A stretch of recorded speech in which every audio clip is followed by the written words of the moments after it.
Hey guys, Disletter Magic here. It's time for more Time Spiral Remastered spoilers!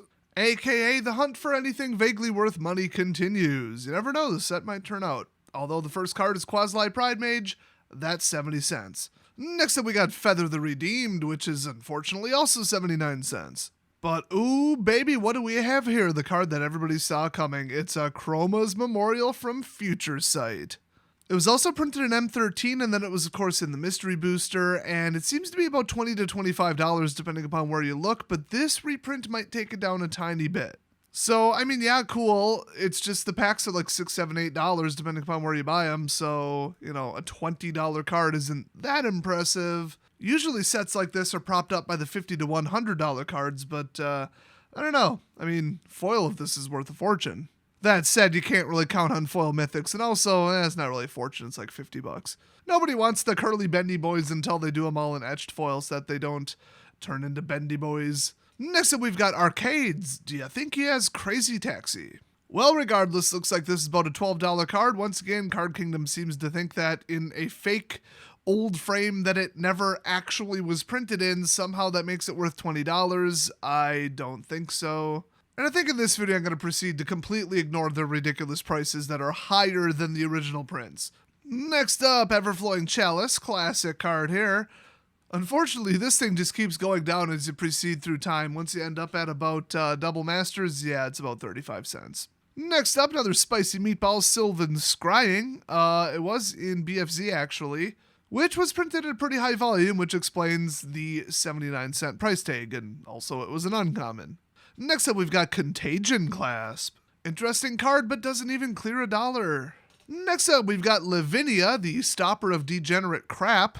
And I see they went with the artwork where the artist clearly drew a man, which Lavinia is canonically not. So, not sure what's going on there, but 50-cent card, unfortunately. Very underappreciated card. Next up, everybody's favorite card, Field of Ruin, which still is only about 50 cents. And following that, we've got Bloodbraid Elf, recently unbanned, if I remember correctly. I guess it didn't get too much back into popularity because it's only $2. Next up, we've got Temur Ascendancy, aka that one Ascendancy card that isn't worth as much as the others. It comes in at a whopping $1.29. Next up, very interesting choice here. We've got Ancient Den, the mono-white artifact land, which I thought these were banned in everything. It turns out they're only banned in Modern? Really? These are found to be far, far, far too powerful for an artifact affinity deck because then you get a land and an affinity source. So basically, all of your mana is doubled and your opponents aren't, just because you're playing artifacts. Pretty broken, and I thought maybe all 5 of these lands were actually banned from Standard. I could be wrong. Not like I played back then, but I think I had heard that. So everybody hates these, nobody wants these, nobody needs these, nobody asked for these. Why are these in the set? No idea. And somehow this is about a $3 land, believe it or not. Next up, Hedron Archive. Very interesting card here. I think very underappreciated. Unfortunately, only 60 cents. Next up, we've got Abrupt Decay. Kind of nice to see that that one went back up in price. At least I remember it being lower the last time it was printed in MM3. But yeah, it's an original RTR card. If you're not familiar with the wording, it can't be countered, and you destroy target non-land permanent with CMC 3 or less. Very, very, very effective. And the price tag of $7 to $8 is very fitting. Next up, we got Prized Amalgam with the little headstone. Apparently the headstone means that it does something involving the graveyard. That's what I've been told. That symbol is kind of outdated, unnecessary, and confusing. I wouldn't have put it on there, but okay. Yeah, this is a Shadows card. It was only printed once, of course, and it was a rare, so it's actually $2.80. Next up, there's Consuming Aberration, which is a whopping 35 cents. Even the Gatecrash edition is only 79 cents, jeez. Next up, Knight of the Reliquary. Now get this, I'm looking up the prices on Card Kingdom. All 4 versions of this are currently completely out of stock there. I mean, considering the resurgence of Landfall, it makes sense, but the last time we saw this was Iconic Masters, which was a fairly well-printed set. It was also an MM1, originally in Conflux. It gets +1/+1 for every land in your graveyard, and then its ability is sack a forest or plains, and then go get a land out of your deck and slap it into play. Yeah, guaranteed landfall plus making itself bigger. Pretty nuts. Despite all that, it's worth between $2 and $3. Next up, extremely annoying card, Gemstone Caverns. Lot of people put this in their decks. And, you know, being a universal colored land-ish, it's about 20 bucks. Now, it was formerly $40 because it was only ever in Time Spiral, so obviously they included it. But this reprint, it looks like you can pre-order it for 20. So they don't have a lot of faith in this staying too high, I guess. Next up, Blighted Woodland, one of the more popular Blighted lands from BFZ, but unfortunately only 25 cents. Next up, okay, I gotta say I was surprised to see this one. Just literally the basic land wastes card from BFZ and OGW, of course. So no matter how I filter it or search it, this card doesn't exist on Card Kingdom. So that's interesting. So I hopped over to TCG Player and immediately realized why I never use TCG Player. We have one anomalous price. After you click on the listing, the price changes. That's nice. And then we've got one that's clearly affected by shipping, but then the other one, it's like free shipping, but only if the order's 35 or higher. So it's not really $2.30, but it also like kind of is, but only if your order's big enough. And this is a complete waste of my time. All I'm gonna say is bullshit. This is a $2 card. I'm sitting on over 1,000 of these. If somebody wants to give me $2,000 for a stack of basic lands, feel free. You know what? This is such horseshit. I'm gonna go to like Channel Fireball or something. Okay, $1.30 there. That's closer to reality. Let's see. According to Troll and Toad, which I hate even more. Oh, they just reminded me that there's 3 different artworks and they're worth 3 different prices. That actually kind of explains a little bit. So, still, the really pretty one, number 184, is 99 cents. The kind of okay looking one, number 183, is about $1.20. And the who gives a crap boring one is 45 cents. There we go. This is why you don't shop on TCG Player. Let's head over to eBay. Yeah, it looks like number 183 is around 99 cents. I mean, that's half that's just to cover the postage, obviously.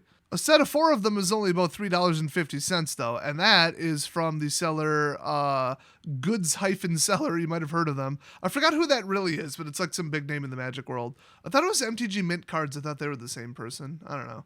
So I would say that it's between 50 and 75 cents, realistically. It's hard to buy cards this cheap, but also they're like kind of rare. And then, I mean, you got the foil, you got the alternate arts and stuff, you got signed editions, and it gets complicated. But yeah, they are reprinting it. Okay, we're seeing a new fresh supply of it, and it looks like they use the really nice artwork, but we don't for sure know that that means that the other artworks aren't also being printed as like an alternate option. Considering all the original wastes were extended art, this card looks especially terrible. And like the frame is too dark because on the other one, it kind of matched like the gray, ashy, destroyed terrain. I mean, they just looked amazing, and this looks terrible, quite honestly. I can't imagine this being worth more than $1 or $2. I just don't see it. I'm sure somebody will try to get that much for it, but I don't see it. Next up, Cloud Shredder's Sliver, not Silver, I say it every time. Well, this card is about $2.30. Next up, Sliver Legion. It occurs to me that I should have just said silver for every single one of these cards, super straight-faced, not address it at all, and just let people go absolutely ape in the comment section. But last time I did that, let's just say a large portion of you are very gullible. I even said, guys, most people don't know this, but it's actually pronounced Signet. And like every single person was like, it's Signet! It's not Signet, it's Signet! Yes, that was the joke. Apparently I said it a little too straight-faced. So anyway, Sliver Legion here is actually a pretty spicy monkey of a card. It was previously $90. You could get the Judge Foil for $120. And interestingly enough, when I searched for Sliver Legion, the Sliver token card from Legions came up. It's like $40. That's got to be one of the most expensive tokens in existence. I mean, that's above Merit Lage. So if you have the Sliver tokens from Legions, go get yourself $40 a piece for them. My God. But anyway, yeah, this card's around $90, except not anymore. The reprint is pre-ordering for $50 flat. Still, pretty darn good value, gotta say. And I knew some of the Sliver cards would be, pretty high. Hey, speaking of things that are pretty high, Panharmonicon. It was from Kaladesh. It's, it was underrated at the time, and it's only kind of gone up in price since then. Still sitting at about $14. Pretty nice. Next up, a land card that, believe it or not, I don't think I've ever heard of before. I know. So most people don't know this, but the word Vesuva is actually Italian for why not just run Reflecting Pool. So being able to copy any of your non-legendary lands or any of your opponent's lands, including legendary ones, pretty interesting. I mean, I could see that being useful, especially with Wasteland if you want to play Wasteland Chicken. This reprinted version is going for $20, so pretty nice value. I mean, it's not bad. Not great, but not bad. Next up, Slimefoot, who is famous for being absolutely awesome in the story. Him and his little sapperling babies. That was like one of my favorite chapters of all time. Still, unfortunately, 25 cents, but come on, show Slimefoot some love. Next up, we got Arch of Erazka, a rare land. It's interesting, it's not that great, which means it's about 99 cents. Next up, we got Grenzo, leader of the DMV. Ain't that the truth? And accordingly, he's worth 49 cents. Next up, Trigon, great anime. Predator. Oh, I'm triggering everybody with this video. And this card is a whopping 25 cents. Next up, we got good old Solemn Simulacrum, which is a $2.50 card. Very, very, very powerful. And yes, this card is currently standard legal, which may be affecting the price slightly, but it's been printed to death. I don't think this particular time around helped it that much or hurt it that much. Next up, Ramunap Ruins. Oh boy, wasn't this the banned one? Well, that ain't stopping, it's still a 50-cent card. Next up, Amuleto Rakdos, which clearly translates to Rakdos Charm. An RTR card, 59 cents. Next up, it's Don Vito. Hey, this card's pretty spicy. It's only 99 cents, but they do want $6 for this card in the new frame pretending to be an old frame, though. Just thought I'd remind you of the 6x multiplier on that one that they're trying to get. Next up, another famous card. It's Bowjukabog. Still only about a $3 card, though. Next up, we've got Leveler. Now, this card is weird. It's a 5-drop, 10/10 Juggernaut, and when it enters the battlefield, exile all cards from just your library. Yes, not your graveyard, your library. So, I'm sure this is part of some degenerate crap combo, but it can't be too good because the card's only about $1. Next up, we got Vanquisher's Banner, a card from Ixalan that is unbelievably powerful. It's a Universal Lords card, though it does cost 5. So you name the creature type, that's why it's universal. It's not universal in that all creatures get a +1/+1. That would be truly universal. But whenever you cast a creature spell, the chosen type, draw a card. You want to talk about a tribal boost. I mean, if you can get to 5, this is the one to run. A lot of elf ball people run this degenerate trash. So, yeah, believe it or not, no joke, this card is $14. So if you have any of them in your trade binders sitting around from Ixalan, you might want to sell it to someone. Next up, we got Hollow One, a card that people literally wanted banned from Modern. I guess it never happened. Maybe people played around it. I don't remember. I didn't even look at the deck it was in. But apparently it really dropped out of popularity because despite being a rare from Hour of Devastation, it is only 79 cents. Next up, Epic Experimenter. Okay, if you're going to put Epic on a card, at least print the Epic spells with the mechanic called Epic. Those things are so absolutely mental, it would fit really well in this set, believe it or not. I don't think you have a way to reasonably get up to that level of mana, but I'd draft it. Just in case I do, it would be funny.